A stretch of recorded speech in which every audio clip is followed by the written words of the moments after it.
The river stretched wide beneath the waning sun, its waters tinted crimson not by reflection, but by the ominous portents of the battles to come.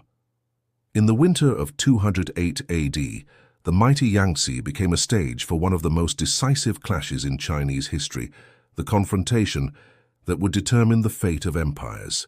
Here on the banks near what is today called Chibi, the armies of the south faced the unstoppable force of Cao Cao, whose ambition sought to unite the fractured Han dynasty under his iron rule. But ambition alone could not guarantee victory, and the currents of the Yangtze carried not just water, but the weight of strategy, courage, and desperation. Cao Cao, commanding a force believed to exceed 200,000, had marched south from the northern heartlands, a tide of well-equipped soldiers and experienced generals, confident in the superiority of numbers and training. Against him stood Sun Quan and Liu Bei, two southern lords whose combined forces were fragmented smaller in size, yet far more attuned to the currents of the river, the winds of the sky, and the subtleties of command that could turn even the mightiest army to ruin. Their alliances were fragile, yet necessity bound them, and necessity in war can be more powerful than loyalty. The landscape itself seemed to conspire with those who understood it. The Yangtze narrowed here, twisting between cliffs and hills, offering choke points and hazards that could swallow whole fleets if misjudged. The southern commanders knew this, and while Cao Cao relied on the strength of his infantry and cavalry, Sun Quan and Liu Bei understood that the river was a weapon in itself, waiting to be wielded with cunning and precision. Months of preparation had preceded this confrontation. Cao Cao's legions had marched tirelessly, requisitioning supplies and securing alliances, yet the farther south they advanced, the more precarious their lines of communication became. Disease and fatigue whispered threats into the ears of even the most disciplined generals. Meanwhile, the southern forces marshaled their fleets along the river, reinforcing each vessel with stakes, iron-clad hulls, and carefully placed chains designed to impede the northern advance. Sun Quan's forces, seasoned in riverine combat, understood the psychological as well as tactical advantages of terrain, and they used it to create uncertainty within Cao Cao's ranks. Intelligence and spies moved between the armies like shadows. The northern forces knew little of the terrain or the mood of their enemies, and even the loyal officers of Cao Cao whispered anxieties about the wisdom of pressing so far into unfamiliar territory. Sun Quan's spies fed him precise details, offering glimpses of supply lines, the placement of troops, and the readiness of enemy ships. In war, knowledge is as deadly as a blade, and here it flowed freely across the southern banks. The night skies above the Yangtze carried signals and fires that would later become the stuff of legend. It was in the quiet hours before dawn that plans were whispered, alliances tested, and courage measured, not in noise but in careful calculation. Cao Cao's confidence was bolstered by reports of desertions from the southern ranks, and yet, even within his command, uncertainty lingered. The river, capricious and unyielding, had a way of humbling the overconfident. As the first clash drew near, the fleets began to assemble. Each ship, a microcosm of strategy and human endeavor, carried not only soldiers and weapons, but the hope and fear of those who would live or die in the coming conflagration. From the decks, banners fluttered, signaling allegiance, and the air was thick with tension. Cao Cao's ships, massive and imposing, formed a wall intended to dominate the southern fleet. Their size was meant to intimidate and crush any resistance, yet the river's bends and eddies made maneuvering them a delicate, perilous task. The southern commanders watched, waited, and prepared a gambit that would test every skill they possessed. In these hours, the minds of generals became instruments as finely tuned as the oarsman's rhythm. The whispers of the river seemed to speak, guiding some decisions and challenging others. A single miscalculation could turn the river into a grave. The stage was set, yet it was the understanding of subtle forces, wind, current, morale, that would decide the opening moves. Cao Cao, accustomed to the straightforward clash of armies on open plains, found himself facing a conflict shaped as much by nature as by human ambition. The Yangtze was a river of blood waiting to flow, and it demanded respect that no general could ignore. Meanwhile, Sun Quan and Liu Bei refined their approach. Their advisors, including the famously brilliant strategist Zhuge Liang, suggested a daring plan to bind the northern fleet together with chains, then exploit the wind and fire to sow chaos and panic. It was audacious, reliant on timing and favorable conditions, and carried with it the weight of potential disaster. Yet history often rewards those willing to embrace risk with cunning, for fortune seldom favors the cautious alone. As the armies settled into position, the tension became almost tangible. The river's surface, calm in appearance, reflected the grim determination of thousands preparing for the inevitable. The wind whispered secrets across the waters, and the southern commanders waited for the precise moment when nature itself would become an ally. This moment would define the battle, for once the plan was set in motion, there could be no turning back. Cao Cao, confident in the loyalty and discipline of his troops, had little reason to suspect the ingenuity of those he deemed inferior in strength.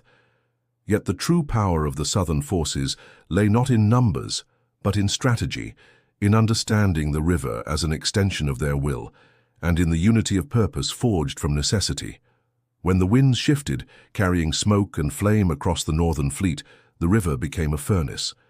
Ships chained together in arrogance caught fire, and the disciplined ranks descended into chaos.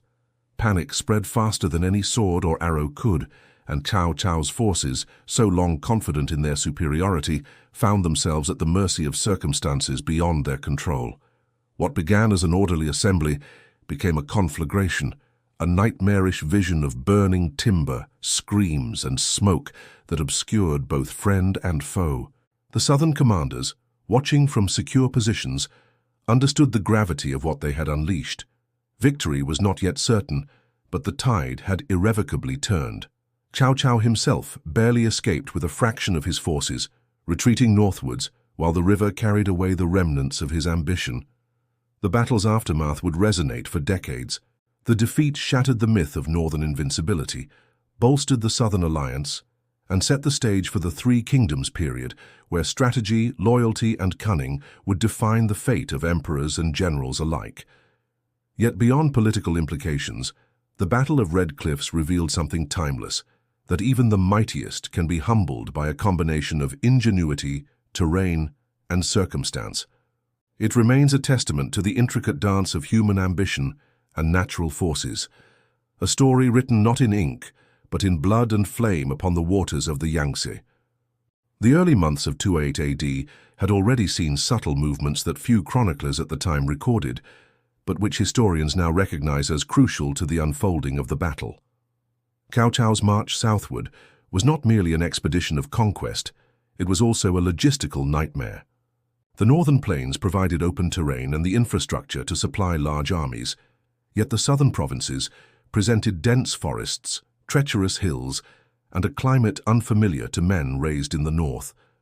Disease spread through the ranks as steadily as the wind scattered leaves along the riverbanks, with fevers weakening men even before the first arrow was loosed. Supply lines stretched thin, relying on the river for transport, yet the very same river now loomed as a double-edged sword. Sun Quan's advisors understood this reality intimately. The southern fleets were smaller but nimble, capable of maneuvering where the northern juggernauts could not. Training focused on synchronization, exploiting currents and timing attacks to coincide with natural shifts in wind and tide. In contrast, Cao Cao's commanders were more accustomed to the brutal simplicity of massed infantry and cavalry charges. Their soldiers, though disciplined, were unfamiliar with riverine combat and the peculiar risks of being trapped aboard chained ships. Beyond physical considerations, psychological warfare played a subtle yet vital role. Southern forces spread rumors of supernatural omens, of the river itself favoring their cause. While this may seem trivial, morale can tip the balance in battle, and the northern troops, already fatigued, found themselves facing not only a strategic challenge, but the intangible weight of fear. Zhu Liang, the architect of much of the southern strategy, had long understood that war is as much about perception as it is about force. By manipulating appearances, controlling intelligence, and orchestrating fire and wind, he created conditions that left the northern forces feeling both overconfident and vulnerable. Night maneuvers and surprise scouting missions ensured that the southern forces maintained flexibility, ready to respond to unexpected northern advances. Cao Cao while a masterful strategist in his own right faced difficulties in communication. Signals and messengers could be intercepted or delayed, and the sprawling nature of his fleet meant that coordination was far more complex than any previous engagement. The result was that when the southern forces initiated their attack, chaos unfolded almost instantly. The chains that bound the northern ships together, intended as a method of consolidation and control, became a deadly trap. Once fire was introduced, the very measures meant to strengthen Cao Cao's position accelerated his downfall. The visual spectacle must have been terrifying. Towering masts aflame, embers carried by the wind igniting adjacent vessels, and soldiers desperately leaping into the icy river in a futile bid for survival. Yet in the midst of this horror, the southern commanders acted with precision, exploiting every gap and disarray to press their advantage. Liu Bei's contingent moved to secure key positions on the banks, cutting off any hope of organized retreat and consolidating territorial gains. Sun Quan coordinated flanking maneuvers and directed fresh units to intercept isolated northern soldiers attempting to escape. Each decision reinforced the effectiveness of strategy over brute strength, demonstrating the profound impact of intelligence and preparation in warfare. The aftermath revealed the human cost of such a confrontation. Thousands perished, not merely in combat, but due to drowning, fire, and exhaustion. The northern troops who survived the initial inferno faced grueling marches home, carrying the scars of both physical injury and psychological trauma. Cao Cao's ambitions were curtailed, yet his retreat did not signify the end of his power. Instead, it marked a recalibration, an understanding that even the greatest generals are vulnerable when geography, weather, and human ingenuity converge against them. The aftermath of the battle was a strange and uneasy calm. The river, once a churning battlefield of fire and chaos, now reflected a quiet sky, a deceptive serenity that hid the scale of human loss beneath its surface. For those who survived, the immediate concern was not politics or strategy, but survival itself. Soldiers swam through icy currents, clinging to wreckage, their cries muffled by the roar of water and the crackling of distant fires. The southern commanders, though victorious, faced their own challenges. Maintaining discipline among exhausted troops, preventing the outbreak of disease, and consolidating positions along the riverbanks were as critical as the victory itself. Sun Quan and Liu Bei had not merely won a battle, they had created a delicate balance of power that required careful management. The human dimension of Red Cliffs is often overshadowed by strategy, yet it is here that the personal stories reveal the full weight of history. Cao Cao, usually portrayed as unyielding and relentless, now appeared vulnerable, a general forced to confront the limits of ambition. Reports describe him observing the burning river from a distance, acknowledging the bravery of his enemies, yet already plotting a return to power. Among his officers, despair and anger mingled. Some blamed misfortune, others the failure of leadership. Yet all were forced to reconcile with the harsh reality that even the best-laid plans could unravel in the face of nature and human cunning. On the southern side, commanders celebrated victory, yet the cost was heavy. Liu Bei, still wary of the shifting loyalties of the south, knew that maintaining unity required vigilance. Sun Quan, while buoyed by the success, understood that victory at Red Cliffs was a moment, not an era. He had demonstrated that careful planning and audacity could overcome numerical inferiority, but the road ahead remained uncertain. Beyond commanders and generals, the lives of ordinary soldiers and civilians were profoundly altered. Villages along the river were caught in the sweep of war, with homes destroyed, crops burned, and communities uprooted. Survivors spoke of nights illuminated by fire, of rivers clogged with debris, and of the eerie silence that followed the storm of battle. These were the human consequences of a clash that would shape dynasties, yet they often remain invisible in the grand narratives of strategy and empire. Historical texts suggest that some soldiers, particularly those conscripted from distant provinces, were left with no choice but to wander back north in small groups, carrying with them stories of courage, horror, and survival that would be passed down through generations. In this way, the Battle of Red Cliffs became more than a tactical engagement. It became a living memory, etched into the collective consciousness of the people. The battle's influence extended far beyond immediate outcomes. Politically, it established a clear division between North and South, setting the stage for the era of the Three Kingdoms, where Wei, Wu, and Shu would vie for dominance. The defeat humiliated the northern forces, curtailed Cao Cao's ambitions of immediate unification, and emboldened southern leaders to consolidate power. Diplomacy and alliance building took on new significance as lords and generals realized that sheer force was insufficient to dictate the future. Strategically, Red Cliffs became a case study in the interplay between environment and military operations. Modern analysis highlights the brilliance of using natural forces, wind direction, river currents, and even fire, as integral components of the plan. The southern commanders leveraged every advantage the terrain offered, turning limitations into opportunities, demonstrating a level of operational sophistication that remains remarkable even by contemporary standards. And yet, for all the grandeur of strategy and politics, the battle is remembered most vividly for its human drama.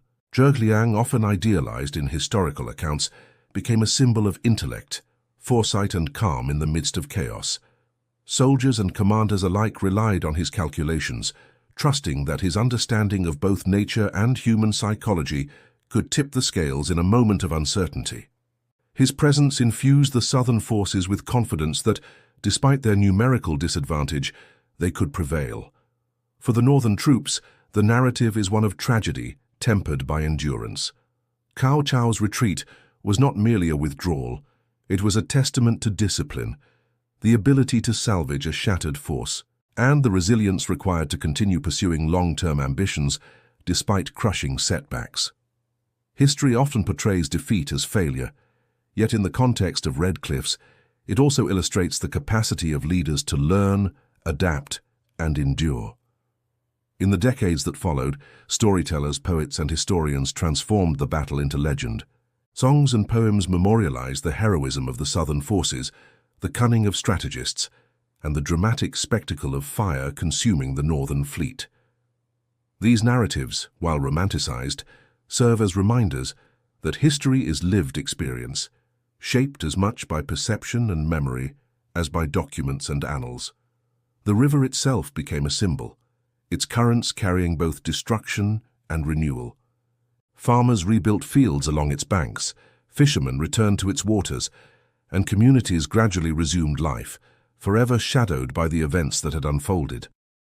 The enduring lesson of Red Cliffs is that human ambition and ingenuity, when paired with deep understanding of the environment, can overcome even the most formidable challenges.